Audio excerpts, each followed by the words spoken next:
Gaming Guy 88 here with another video, and it's a console comparison video of the Xbox Series X and the PS5.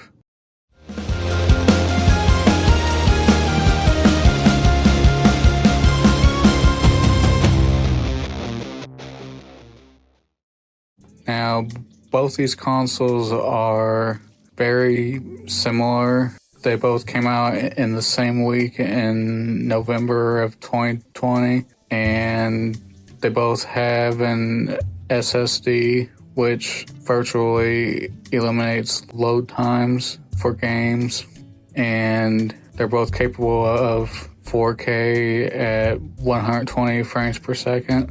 Well, they can both go as high as 8K if you have a TV that's capable of that. And obviously, these are these system boxes because I have the systems both hooked up to my TV, and I didn't feel like unhooking them and then having to hook them back up. So I just got the boxes out, and so that's what's here for this video. Now, this video also isn't to say like which is better or anything like that. I'm not into the whole console wars thing. I'm both a gamer and collector, so I buy anything that can play games really. And so this is just to compare two really powerful systems. And who knows, maybe at the end of this video, you will decide which one that you want first, or maybe you'll try to go after both of them. Now, I will say though that both of these systems are still hard to get. They're only offered online currently at various retailers. So you pretty much have to get lucky and just hope that you can get one in without scalpers buying them all up. Now, there are some differences here and there, and I can go over what those are, such as the Xbox Series X obviously is smaller in size compared to the PS5, and a lot of systems actually are.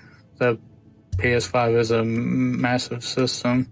And also the Series X is slightly more powerful at 12 teraflops as opposed to the PS5's 10 teraflops.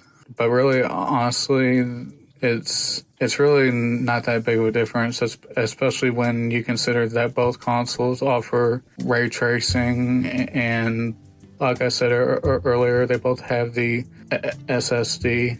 The Series X has a 1 terabyte SSD, which you can see right there on the box. And the PS5 has an 825 gigabyte SSD. So those are just a couple of differences. Obviously, the main difference is the controllers. The Series X controller is similar to the Xbox One's controller. It still has the impulse triggers, and they added a share button in the middle of their controller.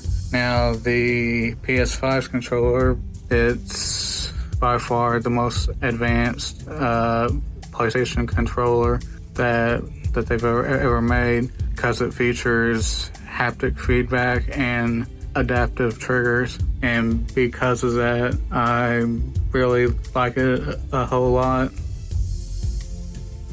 When it comes to exclusives, currently the PS5 has more, but of course on the flip side, Xbox has Game Pass, which is a phenomenal service. I've been a Game Pass subscriber since the early days, back before they brought in EA Play and combined it with Xbox Live Gold to make Xbox Game Pass Ultimate.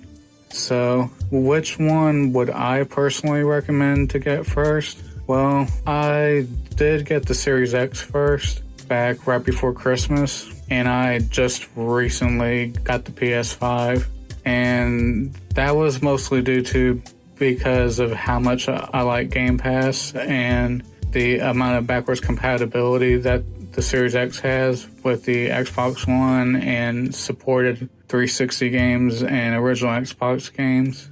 And the PS5 is just backwards compatible with the PS4 games, which is still really good. And there are certain games on the PS5 as well as on the Series X that benefit from both these consoles' power. But yeah, really, which one do I recommend? It just depends on what your focus is. If you want exclusives, go with the PS5. If you want Game Pass and more backwards compatibility, as well as future exclusives coming to Game Pass day one, then go with the Xbox Series X. But either way, they're both great consoles, and I'm very lucky to have both of them, especially considering how hard they are to still get. But yeah, that's about it.